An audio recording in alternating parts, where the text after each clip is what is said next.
మండలం వాడపల్లి గ్రామంలో వేయించేస్తున్న స్వయంభూ శ్రీ వెంకటేశ్వర స్వామి దేవస్థానంలో ఈ రోజున మరి శ్రావణ మాసం 2వ శనివారం సందర్భంగా భక్తులు అతి సంఖ్యలో ఏకాదశి పర్వతం సందర్భంగా అతి సంఖ్యలో రావడం జరిగింది.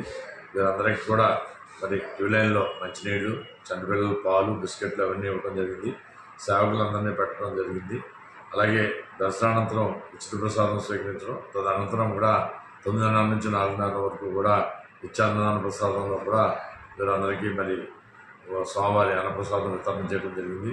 అలాగే శ్రావణ మాసంలో, కార్తీక మాసంలో కూడా భక్తులు పెరుగుతారనే ఉద్దేశంతో ముందుగానే మేము అంచనా వేసి తదనుగుణంగానే టెంట్లు అవి కూడా గోదావరి వరకు వేయటం, మరి అలాగే కింద కాళ్ళు కాకుండా మ్యాట్లు వేయటం, అలాగే మరి ఈ వారం 30 కూలర్స్, 30 వాల్ ఫ్యాన్లు తెచ్చి మాడవీధుల చుట్టూ క్యూ లైన్స్లోనూ కూడా ఏర్పాటు చేయటం, ఎక్కడికక్కడ వాటర్ సఫిషియెంట్గా ఇవ్వటం, అలాగే దాత సహకారం దేవాదాయ శాఖ మరి వెంకటేశ్వర స్వామి దేవస్థానం సంబంధించి కూలర్స్ కూడా మంచి కూలింగ్ వాటర్ కూడా భక్తులందరికీ కూడా ఇవ్వడం జరుగుతుంది. అలాగే మెడికల్ క్యాంపులు కూడా మండపేట నారాయణ రెడ్డి గారి వారి సౌజన్యంతో అక్కడ కొంతమంది 7 డాక్టర్లు వస్తున్నారు. అది కాకుండా మన ప్రభుత్వం వారి యొక్క మరి ఏదైతే హెల్త్ డిపార్ట్మెంట్ ఉందో వారి ద్వారా కూడా మరి ర్యాలీ పిహెచ్ఎస్ నుంచి 9, అలాగే ఆత్రేయపురం పిహెచ్ఎస్ నుంచి కూడా 9 వచ్చి ఇక్కడ మరి 2 మెడికల్ క్యాంపులు కూడా చేయడం జరుగుతుంది.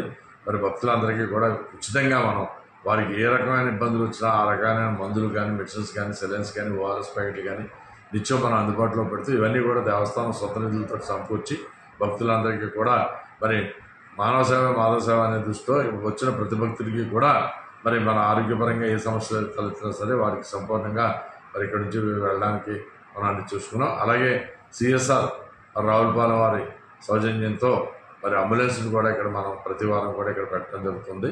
మరి గౌరవనీయులు శాసనసభ్యులు బండా సత్యేంద్ర గారు కూడా వారి ద్వారా ఒక దాత మరి ముందుకు వచ్చారు, ఇది అంబులెన్స్ కూడా ఇస్తామని. అది కూడా తొందరలోనే సమకూర్చుకుని ఇక్కడ సకల సదుపాయాలతో ఏర్పాటు చేసుకున్నాం. అలాగే టెండర్స్ కూడా మరి మళ్ళీ మనం వేయలేదు, మళ్ళా permanent queue lines SS queue lines తోటి వేయడానికి, దాని పైన టెండర్ షెడ్ వేయడానికి కూడా మళ్ళీ టెండర్స్ కూడా పెరగడం జరిగింది.